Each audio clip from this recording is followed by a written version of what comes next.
Now you've done your viewing prep, you've gotten clear on why, where, and what you're going to look at. Okay? I hope I don't get sued by Simon Sinek, but I'm not going to worry about the why. I'll let him worry about that. So, you're going to go to a viewing. First things first, I alluded to it before, but I'm going to be very clear when it comes to this stage. What do you get from speed dating? You get a short, sharp introduction to someone, but no depth. Property viewing is the exact same. I get it, you're busy. You have a lot on. You have a lot on your plate with work. You've got family commitments, social commitments, and on top of that, you're supposed to then look after your own mental health and physical well-being. I understand you have a lot on.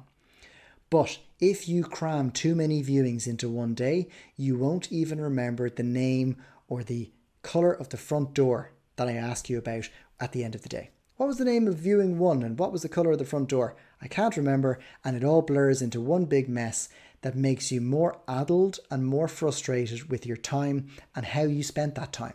And you end up at the end of the day not knowing any more about the process. So, first things first, no speed dating.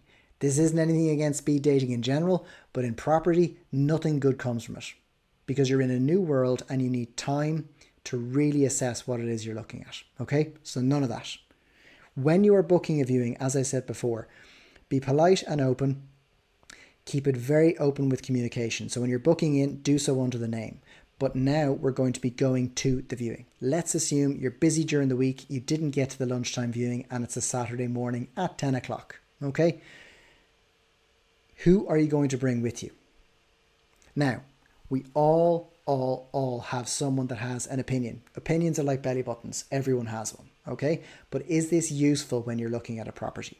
If it's you on your own, do you have one other person whose opinion you trust? Maybe you do, maybe you don't. If you're a couple, I know that everyone comes with accessories. Accessories being the in-laws, the outlaws, extended family who care and want the best for you. But here's the catch. There's an emotional attachment when you bring too many people, and everyone is going to want to drive value. So imagine you're at a meeting in work and there's 25 people around the desk. If everyone feels the need to voice an opinion for the sake of it, are they really delivering value, or are they understanding what the goal is behind that meeting? So when you're at a property, you want 1 to 2 people max. Even at 2, I'm saying you're pushing it a little bit, okay? But when you have those people, you want to set out your stall. So I say to people, when I'm bringing them through, do you want me to explain or do you want to come to me with questions? And that's the way to do it. So let's imagine that I'm your brother, your uncle, whatever it may be, and you're inviting me to go to the viewing. Have a preemptive conversation. Listen, Andrew. Yes, Andrew. This is what I'm looking for when I'm looking at the property. Perfect. Have the conversation. It sounds funny, but it's so clear when someone knows what it is you want from them. Because if you don't tell them, they're going to start trying to do what they can, pulling you to look at a corner, giving you advice or information that might not be pertinent at that given time. Have coffee afterwards, discuss it later. So when you're at the viewing, have someone that's aligned with what it is you want. And be careful of asking people who are friends or family to come too often. There's an element of reciprocity where people will lose that enthusiasm to give you the advice that you need. And that's very important. So firstly, when you don't view too much, it means people will give you time. But secondly, you want to choose wisely. Choose someone who you value their opinion and you're not just bringing them along for the sake of it, because it's not going to help anyone.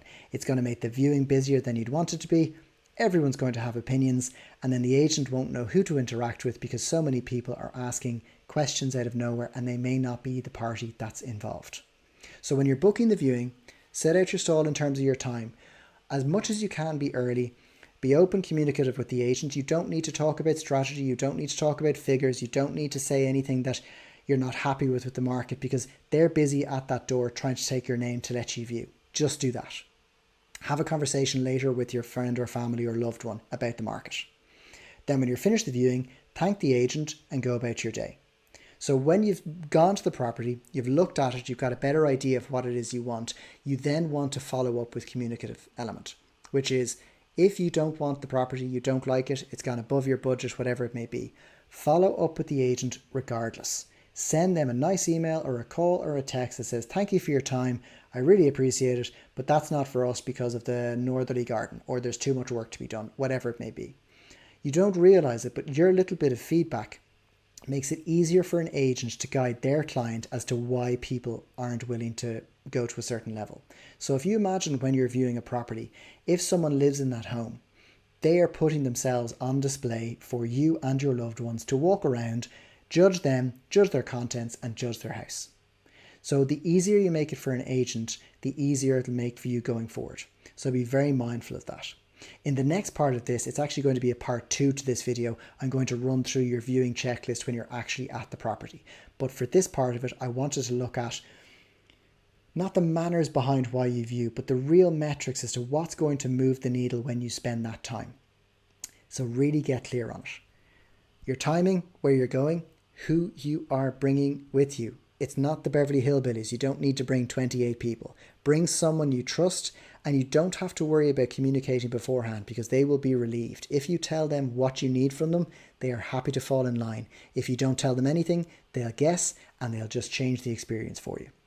And then if you do like the property, you plan on negotiating and bidding. But if you don't, you still come back to the agent, polite, ask them to keep you in mind if something else comes up. And it's always good to stay in their good books because inevitably, if you're looking in a certain area, the same agent's face will show up again. So check it out. And the next video is going to be walking through the viewing checklist.